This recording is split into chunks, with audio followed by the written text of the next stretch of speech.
Centuries after its glory, Jerusalem lay in desolation. Its walls were broken, its gates burned, leaving the city vulnerable and its inhabitants shamed. The Jewish exiles who had returned faced constant threats and deep discouragement. News of this plight reached Nehemiah, a cupbearer to King Artaxerxes in Susa. His heart was broken by the report of his people's distress. He mourned, fasted, and prayed before the God of heaven. Nehemiah confessed the sins of his people and pleaded for God's mercy.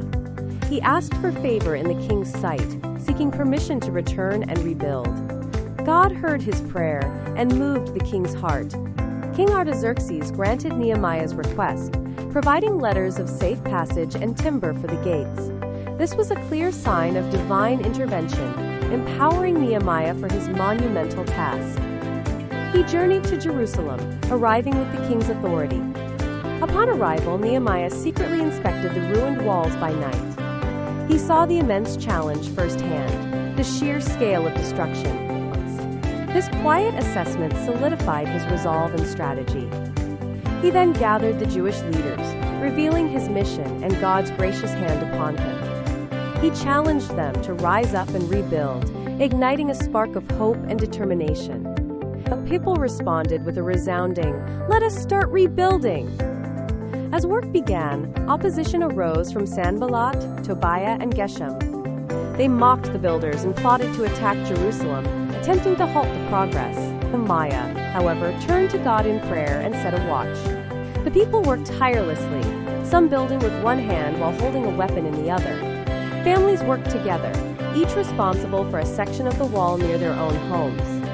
This unity and dedication were crucial. Despite constant threats and internal challenges, the wall was completed in an astonishing 52 days. This rapid construction was a testament to God's power and the people's unwavering faith.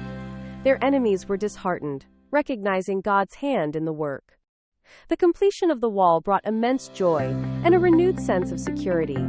The people gathered for a grand dedication ceremony, celebrating God's faithfulness and the restoration of their city. Ezra the scribe read from the law, reminding them of their covenant with God. Nehemiah's leadership transformed a disheartened community into a unified force. He demonstrated unwavering faith, strategic planning, and courageous perseverance. His story reminds us that with God's help, even the most daunting tasks can be accomplished. The rebuilt wall was more than just stone and mortar. It symbolized the restoration of God's people and their commitment to His ways. It stands as a powerful testament to what can be achieved when faith is put into action.